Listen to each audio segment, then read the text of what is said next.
Hello everyone, welcome to Thinkness Technologies. So guys, in this session we are going to cover logistic regression. Logistic regression क्या होता है, logistic regression के applications क्या है, logistic regression को हम code कैसे करते हैं, ये सारी चीजें हम इस सेशन में डिस्कस करेंगे. So guys, let's begin our session. First of all, what is logistic regression? Logistic regression क्या होता है? So logistic regression एक मेरा मशीन लर्निंग का एल्गोरिदम है. सिंपल, ओके, जिसको हम लोग कुछ प्रिडिक्ट करने के लिए, किसी की प्रोबेबिलिटी प्रिडिक्ट करने के लिए यूज करते हैं.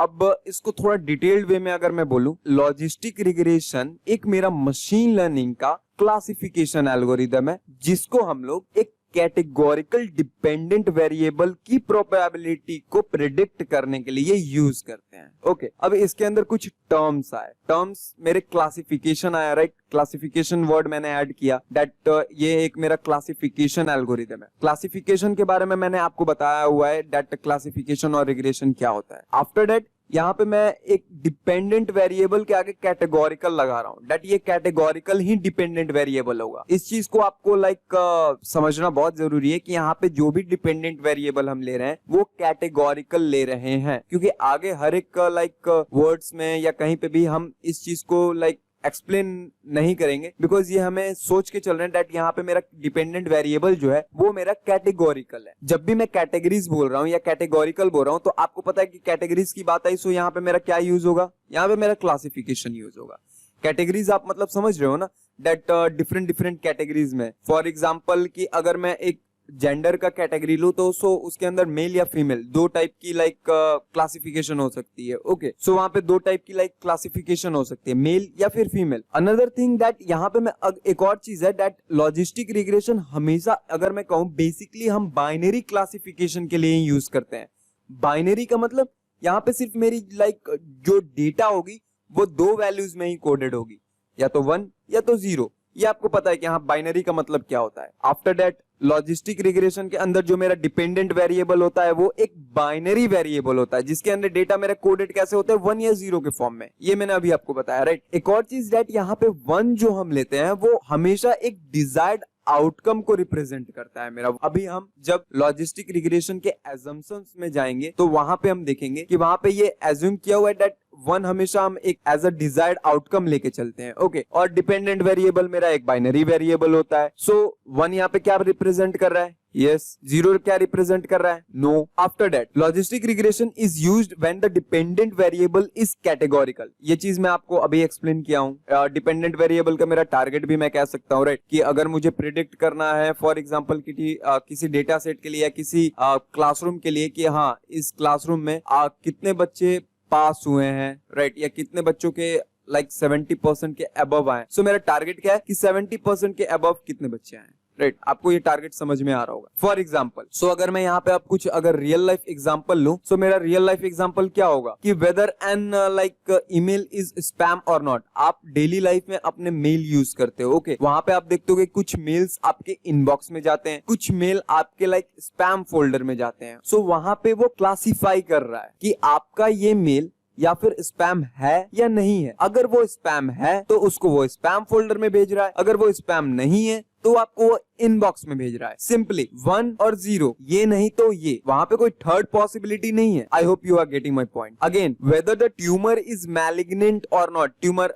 एक डिजीज है. ओके, मैलिग्नेंट उसकी एक टाइप है मेरी, मैलिग्नेंट होती है और एक और 2 टाइप होती है मेरी, ठीक है. सो whether the tumor is malignant or not, क्या ये ट्यूमर मेरा मैलिग्नेंट टाइप का है या नहीं है. ओके, सो वहां पे भी मेरी पॉसिबिलिटीज 2 ही है. अगर ये मैलिग्नेंट होगा तो मैं उसको वहां पे बोलूंगा कि हाँ ये मैलिग्नेंट है, वरना नहीं है. ओके, सिर्फ 1 और 0. मैं यहाँ पे ये एग्जांपल्स लेके आपको ये समझाने की कोशिश कर रहा हूँ दैट यहाँ पे सारा जो मेरा डिपेंडेंट वेरिएबल है वो एक बाइनरी फॉर्म में है. क्लासिफिकेशन हो रही है, जो मेरी डेटा की क्लासिफिकेशन हो रही है वो मेरी बाइनरी वे में हो रही है, 1 या फिर 0 वे में. Now logistic regression is generally used where the dependent variable is binary. That means the dependent variable can take only two possible values such as yes or no, default or no default, living or dead, responder और non responder. So ये चीज मैं अभी आपको explain कर दिया that binary कैसी होती है मेरी. After that कुछ मेरी लॉजिस्टिक रिग्रेशन के अंदर assumptions होती है, राइट. वो assumptions क्या होती है कि मेरी जो बाइनरी लॉजिस्टिक रिग्रेशन है उसको डिपेंडेंट वेरिएबल चाहिए और डिपेंडेंट मेरा वेरिएबल क्या होना चाहिए, binary. I have like explained all this things, अभी मैंने एक्सप्लेनेशन दिया. After that for a binary regression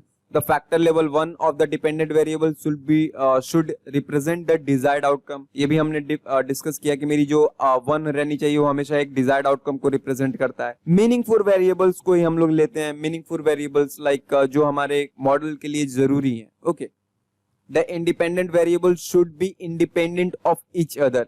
यहाँ पे मीनिंगफुल वेरिएबल का लाइक मतलब ये डिपेंडेंट वेरिएबल से भी है. Okay, the independent variable should be independent of each other. जो इंडिपेंडेंट वेरिएबल है वो एक दूसरे से भी इंडिपेंडेंट होने चाहिए, यानी उसके अंदर थोड़ी सी भी लाइक कोलिनियरिटी नहीं होनी चाहिए, मल्टी कोलिनियरिटी नहीं होनी चाहिए. आफ्टर दैट जो मेरे इंडिपेंडेंट वेरिएबल्स हैं वो लिनियरली लाइक रिलेटेड होते हैं, ठीक है, ऑड वंस से. ये चीजें मैं अभी आपको लाइक एक ग्राफिकल वे में भी रिप्रेजेंट अभी आपको एक्सप्लेन करूंगा. After that logistic regression requires quite large sample sizes. Okay, थोड़ी लाइक जो इसकी सैंपल साइजेस होती है, जो मैं अगर कहूँ कि ट्रेनिंग और टेस्टिंग वाले, ठीक है, सो वहाँ पे जो मेरी सैंपल साइजेस होती हैं थोड़ी सी लाइक लार्ज होती हैं. ओके, आफ्टर दैट मैं आपको लाइक अब ये बताता हूँ that why we use logistic regression. आखिर हम लॉजिस्टिक रिग्रेशन को यूज क्यों करते हैं. So coming on the whiteboard. So guys in whiteboard जैसा कि आपने लीनियर रिग्रेशन में देख रखा है, राइट. अगर मैं यहाँ पे दो डिफरेंट टाइप्स के डेटा अगर लेता हूँ मैं, फॉर एग्जांपल ये मेरी पहली टाइप की डेटा हो गई, राइट, और ये मेरी अगर दूसरी टाइप की डेटा हो गई, राइट. यहाँ पे मेरी best fit line accordingly data के अकॉर्डिंगली बहुत सारी हो सकती है. सो मैं कुछ ऐसा लाइक एक मेरी ये बेस्ट फिट लाइन हो गई, ये मैं बोलता हूँ कि ये मेरी लीनियर रिग्रेशन की लाइन है, राइट. सो मैंने स्टार्टिंग में आपको बताया था कि यहाँ पे जो मेरी डिपेंडेंट वेरिएबल है, राइट, डिपेंडेंट वेरिएबल है वो मेरी क्या है, वो मेरी बाइनरी है. और बाइनरी ग्रुप्स के लिए लाइक लीनियर रिग्रेशन मॉडल एक अगर मैं कहूँ तो एक गुड फिट नहीं होता है. कैसे? बिकॉज बाइनरी मेरा हमेशा लाइक 0 और 1 के बीच में आउटपुट देता है. Okay, but for this like अगर मैं इसको एक्सटेंड करूं तो ये मेरा निगेटिव वे में जा रहा है. और आपको पता है दैट प्रोबेबिलिटी जो है मेरी कभी भी वो निगेटिव में नहीं रहती है, वो हमेशा 0 से 1 के बीच में ही लाई करती है, राइट. सो यहाँ पे मेरे एरर के चांसेस लाइक बहुत ज्यादा है. कहने का मतलब कि हम अपने डेटा को कैटेगराइज नहीं कर पाएंगे यूजिंग एक normal linear regression line. Okay, मेरी लाइन इधर उधर कहीं पे भी जा सकती है. ओके, अगर मैं यहाँ पे कहूँ तो ये निगेटिव वे में जा रही है, अगर मैं यहाँ पे कोई दूसरा लाइन ड्रॉ कर रहा हूँ तो वो भी ऊपर और लाइक इधर उधर कहीं पे भी जा सकते हैं for binary group. Because binary के लिए मुझे लाइक डेटाज मेरे 0 और 1 के बीच में ही कोडेड चाहिए, बट यहाँ पे वैसा नहीं हो रहा है. यहाँ पे मेरी एरर की रेट ज्यादा बढ़ रही है. और जो मेरी कैटेगरीज होती है वो हमेशा एक प्रोबेबिलिटी के वे में होती है. हमेशा कैटेगरीज जो मेरी होती है वो प्रोबेबिलिटी में होती है. Categories are always in probability. Okay, और प्रोबेबिलिटी मेरी कभी भी माइनस में नहीं एग्जिस्ट करती है, राइट. माइनस में एग्जिस्ट नहीं करती है, वो मेरी हमेशा 0 और 1 के बीच में एग्जिस्ट करती है. पहली तो बात ये हो गई.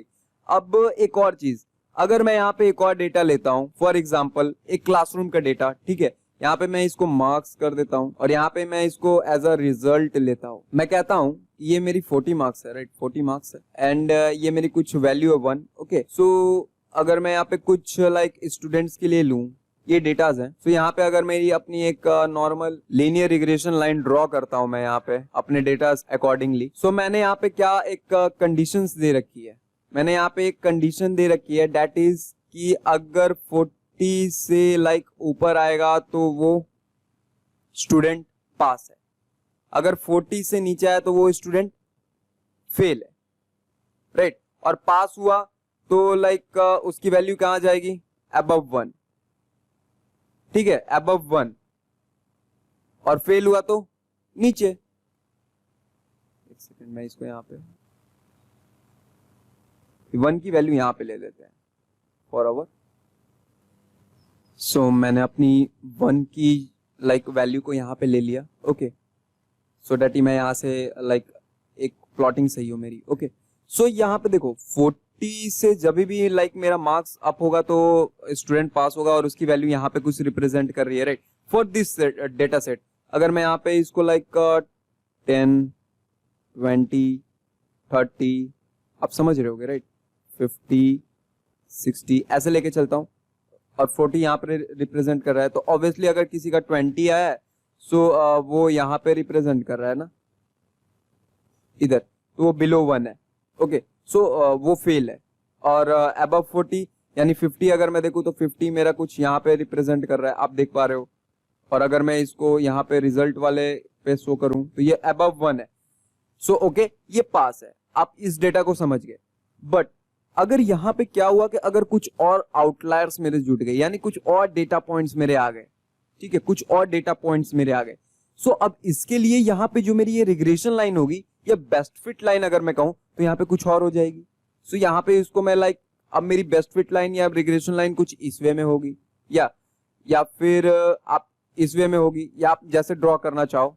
ओके आपके अकॉर्डिंग, आपके डेटा के अकॉर्डिंग। सो मेरी अब जो बेस्ट फिट लाइन होगी वो कुछ इस अकॉर्डिंग होगी।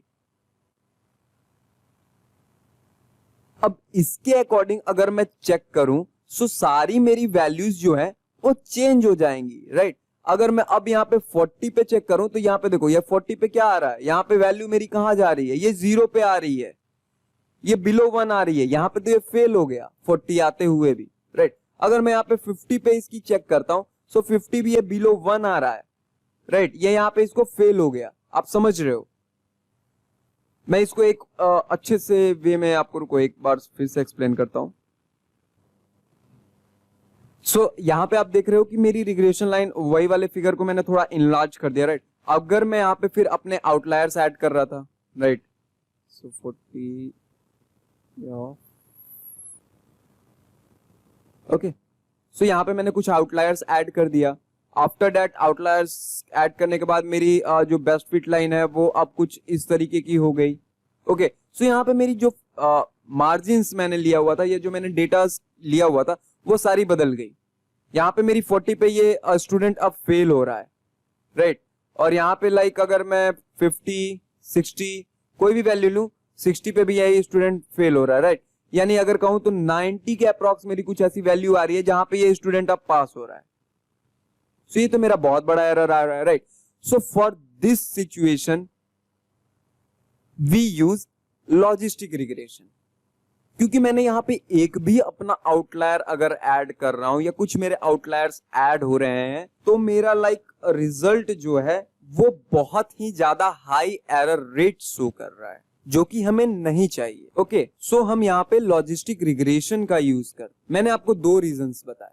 फर्स्ट ऑफ ऑल आउटलायर्स वाला एंड उसके पहले मैंने आपको बताया था जो कि मेरा निगेटिव स्लोप में ये मेरी रिग्रेशन लाइन जा रही थी, राइट। सो अब हम क्या करते हैं कि इस चीज के लिए हम यहाँ पे एक फंक्शन यूज करते हैं जिसको हम कहते हैं सिग्मॉइड फंक्शन, राइट, जिसको हम लोग लाइक लॉजिस्टिक फंक्शन भी कहते हैं। ओके सो सिग्मॉइड फंक्शन क्या होता है आपको मैं अभी बताता हूँ। So guys as you can see एक सिग्मॉइड फंक्शन मेरा एक एस टाइप का कर्व्ड होता है, ओके, जो कि अगर मैं सिंपल वे में कहूं तो मैं इसको कोई भी वैल्यू दूंगा तो वो उसको लाइक 0 से 1 के बीच में ही आउटपुट देगा, उसकी आउटपुट वो 0 से 1 के बीच में ही देगा। Okay so a sigmoid function is simply a mathematical function that makes on a characteristics S shaped curve. जो इसकी कर्व होती है वो कुछ एस टाइप की होती है जैसा कि आप देख रहे हो, राइट। और इसकी जो भी मेरी वैल्यूज है ये क्या करता है कि जितनी भी बड़ी डेटा ले लो, कोई भी बड़ी डेटा, उसकी ये वैल्यू को 1 और 0 के बीच में ही रखता है, 1 और 0 के बीच में ही रखता है। और आपकी सारी वैल्यूज लाइक 1 और 0 के बीच में ही रहेंगी। यहाँ पे हम देख रहे हैं एक मैंने एक लाइक आपको पता होगा कि एक थ्रेशोल्ड पॉइंट भी होता है, राइट। थ्रेशोल्ड मेरी वो पॉइंट होती है जो कि लाइक हम रिप्रेजेंट करते हैं जहां से लाइक हमें फायर आउट करना है। अगर मैं कहूं कि 40% पे बच्चा पास हो रहा है तो 40 मेरी एक थ्रेशोल्ड पॉइंट है, यहाँ पे जब भी मेरी वैल्यू आएगी तो ये इसको फायर आउट कर देगा कि हाँ ये बच्चा पास है, राइट। सो आप समझ गए एक इजी वे में कि हाँ एक थ्रेशोल्ड पॉइंट भी क्या होता है। सो सिग्मॉइड फंक्शन का मेरा काम कुछ ऐसा ही है दैट ये किसी भी वैल्यू को मेरी कितनी भी बड़ी मैं वैल्यू दूं या कोई भी, तो इसकी जो मेरी आउटपुट आती है वो बिटवीन 0 एंड 1 ही आती है। Okay so by using sigmoid function हम यूज करते हैं अपना logistic regression model. After that तो हम यहाँ पे क्या यूज करें, हम यहाँ पे सिग्मॉइड फंक्शन यूज करें। सिग्मॉइड फंक्शन मैंने आपको बताया कि एक किसी भी वैल्यू को लाइक 0 से 1 के बीच में ही आउटपुट आपको देगा। सो हम यहाँ पे क्या करते हैं कि हम अपने लीनियर रिग्रेशन वाला जो भी मेरा लाइक सॉल्यूशन है उसको मैं लाइक लेता हूं और उसको मैं अपने सिग्मॉइड फंक्शन में प्लेस कर देता हूं। सो मेरी जो आउटपुट आएगी वो हमेशा क्या आएगी, 0 से 1 के बीच में। सो ये मेरी माइनस वाली प्रॉब्लम भी सॉल्व हो गई, राइट। और मेरे अब जो मेरी क्लासिफिकेशन होगी वो एक एग्जैक्ट वे में होगी, मतलब मेरा एरर का रेट जो है वो कम कर दिया मैंने। अब यहाँ पे जो बात आती है कि रिग्रेशन वर्ड, जो मैंने स्टार्टिंग में बताया था कि एक क्लासिफिकेशन एल्गोरिदम है और यहाँ पे मैं वर्ड रिग्रेशन यूज कर रहा हूं। व्हाई? बिकॉज यहाँ पे मैं रिग्रेशन लाइन यूज कर रहा हूं, रिग्रेशन लीनियर रिग्रेशन का आउटपुट यूज कर रहा हूं मैं। लीनियर रिग्रेशन के आउटपुट को मैं सिग्मॉइड फंक्शन में डाल रहा हूं। ओके, दैट्स वाई मैं इसको यहाँ पे लॉजिस्टिक रिग्रेशन बोल रहा हूं। y equals to mx plus c, ये एक मेरी लीनियर लाइन की इक्वेशन है। ओके, सो इस बेसिस पे मेरी लीनियर रिग्रेशन में भी मैंने आपको बताया था that y equals to mx plus c, ये एक स्ट्रेट लाइन की इक्वेशन होती है जिससे हम रिप्रेजेंट करते हैं। ओके, जहां पे m मेरा क्या है आपको भी पता है that m is my slope. Okay, c मेरा इंटरसेप्ट है, x क्या है, ये मेरा एक डेटा पॉइंट है, राइट। सो अगर मैं यहाँ पे अब इक्वेशन लिखूं तो इक्वेशन मेरी क्या हो जाएगी, theta naught plus theta 1 x, right. Simple है, y equals to mx plus c। अब इसको मैं अगर बीटा के फॉर्म में लिखता हूं तो so beta not plus beta 1 into x. h of theta x क्या है, ये आपकी न्यू लाइन है, राइट। ये जो ये लाइन है इसकी इक्वेशन है। बाकी आपको स्लोप पता ही है कि स्लोप क्या होता है और डेटा पॉइंट्स आपको यहाँ पे दिख ही रहे होंगे। ओके, और इंटरसेप्ट भी आपको पता है। सो एवरीथिंग इज मैथमेटिकली आप भी क्लियर रखो that yeah this is the way. यहाँ पे मैंने दो रीजंस बताए why we are using logistic regression, right, और उसका एक सॉल्यूशन भी है। सॉल्यूशन हमारा sigmoid function, that's why we are using logistic regression, because logistic regression के अंदर मैं कहूं तो मेरा लॉजिस्टिक फंक्शन यहाँ पे यूज हो रहा है, राइट। यहाँ पे आप देख रहे हो कि लॉजिस्टिक फंक्शन हम यूज कर रहे हैं जिसको हम लोग सिग्मॉइड फंक्शन भी बोलते हैं। एक्चुअली वो सिग्मॉइड फंक्शन ही है बट वो लॉजिस्टिक रिग्रेशन के अंदर यूज होता है, दैट्स व्हाई हम उसको लॉजिस्टिक फंक्शन भी कभी कभी बोलते हैं। Okay, so guys this was all my basics. हम लॉजिस्टिक रिग्रेशन क्या होता है, क्यों यूज कर रहे हैं, right. After that my main part that is my coding part. Okay, so coding part में ज्यादा आपको कुछ नहीं करना है, coding part is very easy अगर आपने यहां तक चीजें समझ ली हैं तो। So guys let's come on the coding part. So guys in the coding part सबसे पहले आपको क्या करना रहता है, सबसे पहले आपको अपनी बेसिक जो लाइब्रेरीज आपको यूज करनी है उसको आप क्या करते हो, इंपोर्ट करते हो, राइट। बिल्कुल बेसिक आपको मैंने बताया हुआ था, नमपाई पांडास सब कुछ एक्सप्लेन किया होता। ओके, सो सबसे पहले हम अपनी लाइब्रेरीज को इंपोर्ट कर लेते हैं। So import नमपाई as np, import pandas spd। NumPy और पांडा को हमने कॉल कर लिया। उसके बाद हमें किसकी जरूरत पड़ने वाली है, उसके बाद हमें मैटप्लॉटलिब की जरूरत पड़ने वाली है। Okay, so we will use matplotlib also. So import matplotlib dot pyplot as plt। मैंने आपको ये भी बताया हुआ है डेट हम यहाँ पे जो लिख रहे हैं import नमपाई as np as pd as plt, right. ये सारी चीजें क्यों लिख रहे हैं, क्या क्या लिख सकते हैं, फर्दर हमने इसमें डिटेल डिस्कशन किया डेटा साइंस में। So import cbon also, cbon भी हमें चाहिए, तो import cbon as sns। After that so after importing your basic libraries, जो आपको लाइब्रेरीज यूज करनी है उसको इंपोर्ट करने के बाद आप कोई भी डेटा इंपोर्ट करो। यहाँ पे जैसे कि मैं एक डेटा ले रहा हूँ फॉर द टाइटेनिक आप सबको पता है, राइट। सो यहाँ पे ट्रेनिंग और टेस्टिंग डेटा में हमें डिस्ट्रीब्यूट करना पड़ता है, राइट। ये भी चीजें हम डिस्कस कर चुके हैं। सो सबसे पहले मैं अपने ट्रेन डेटा को यहाँ पे कॉल करता हूँ। सो डेटा को कॉल करने के लिए हम क्या यूज करते हैं, pd.read csv, we have discussed,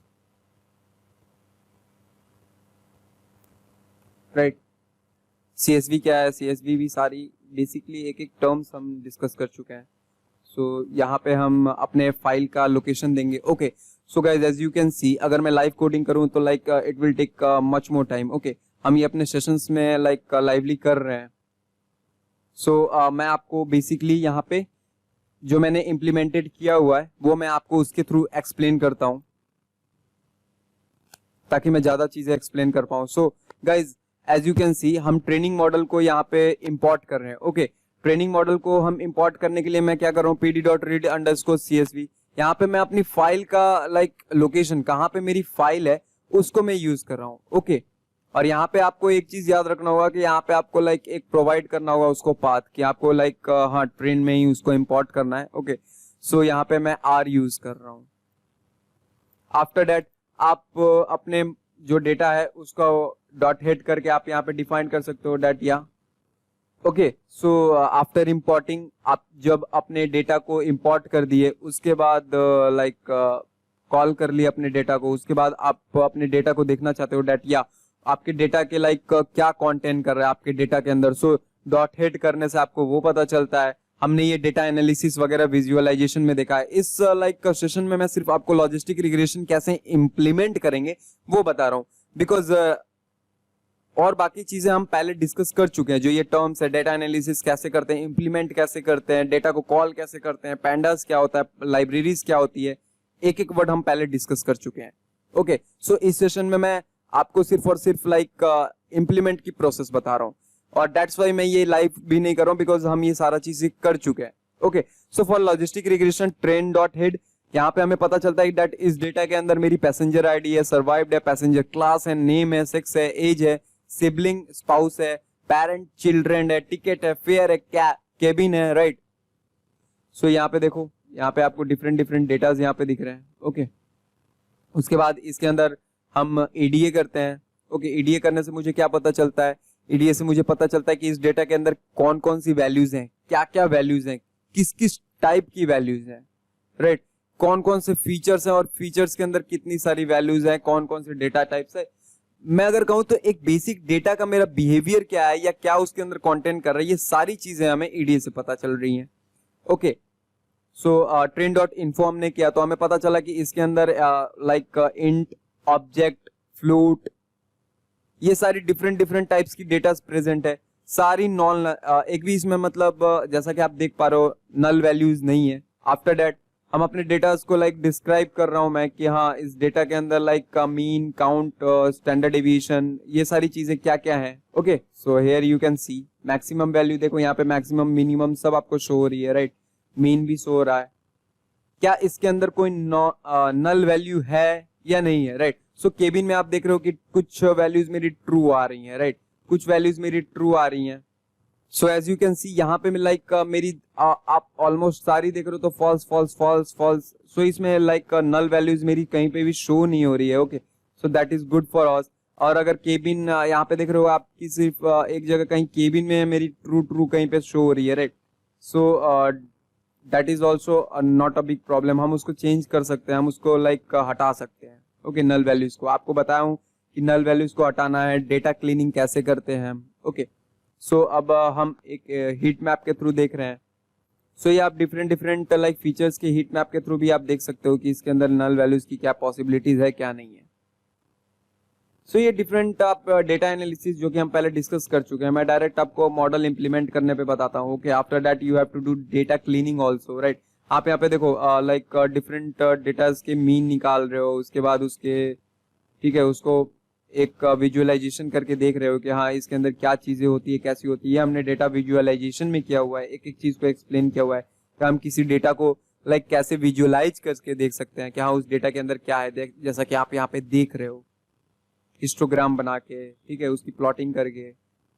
after that mean निकाल रहे हैं हम। ओके, एक एक डिफरेंट डिफरेंट फीचर्स की, फीचर्स क्यों बोल रहा हूँ मैं, इन कॉलम्स को सब कुछ डिस्कस किए हुए हैं हम। आफ्टर दैट डेटा क्लीनिंग में करूंगा। डेटा क्लीनिंग क्या, अनवांटेड जो मेरे डेटाज हैं उनको हटाऊंगा, जो नल वैल्यूज कंटेन कर रहे हैं उनको हटाऊंगा मैं। ओके, सो यहाँ पे जिस डेटा को हटाना है उस डेटा का नाम है, कौन कौन से लाइक ट्रेनिंग एज में मेरे को इस डेटा को हटाना है। सो इस डेटा पे मैं लाइक ये चीज अप्लाई कर रहा हूँ। ओके, एक्सिस 1 में क्यों ले रहा हूँ यहाँ पे, एक्सिस 1 क्योंकि मेरे को रो या कॉलम किस बेसिस पे अप्लाई करना है वो चीज यहाँ पे मैं डिनोट कर रहा हूँ एक्सिस 1 लिखने से। Okay, so guys after doing that data cleaning, आप यहाँ पे फिर एक बार अपने डेटा को चेक कर सकते हो कि हाँ आपकी डेटा लाइक क्लीन हुई है या नहीं हुई है। फिर यहाँ पे आप अपने डेटा को लाइक कॉन्केनेट कर सकते हो। So this is all the data cleaning process. After that data cleaning process, यहाँ पे हमारा मेन जो लाइक प्रोसेस है that is building a logistic model. How we build a logistic model. So देखो यहाँ पे कोडिंग कितनी इजी है for any machine learning algorithm. सिर्फ आपको 3 या 4 लाइन में बेसिकली आपको समझना है उसके बिहाइंड कि हाँ वो कोड या लाइक वो एल्गोरिदम कहना क्या चाह रहा है।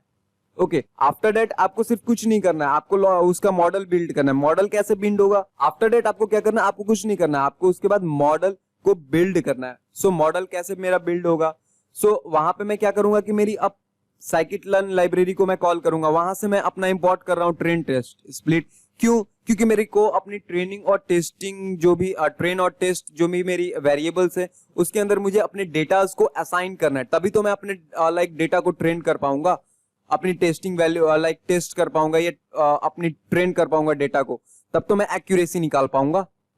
सो मैंने यहाँ पे अपने डेटास के अंदर अपनी वैल्यूज को असाइन कर दिया। आफ्टर दैट अब मैं यहाँ पे क्या कर रहा हूँ, ट्रेनिंग और प्रिडिक्शन, राइट, अपने डेटास को ट्रेन कर रहा हूँ। सो साइकिल लर्न से मैंने क्या किया कि लॉजिस्टिक रिग्रेशन का जो मॉडल था वो मैंने इंपोर्ट किया। यहाँ पे फिर मैंने एक ऑब्जेक्ट बनाया लॉग से, ओके। उसके बाद मैंने अपने डेटास को क्या किया, डेटास को मैंने अपने लाइक इस मॉडल के अंदर फिट किया, ठीक है। देखो यहाँ पे मैंने ट्रेनिंग डेटा को भी फिट किया और यहाँ पे मैंने लाइक एक्स ट्रेन और वाई ट्रेन दोनों को मैंने यहाँ पे फिट किया, ओके।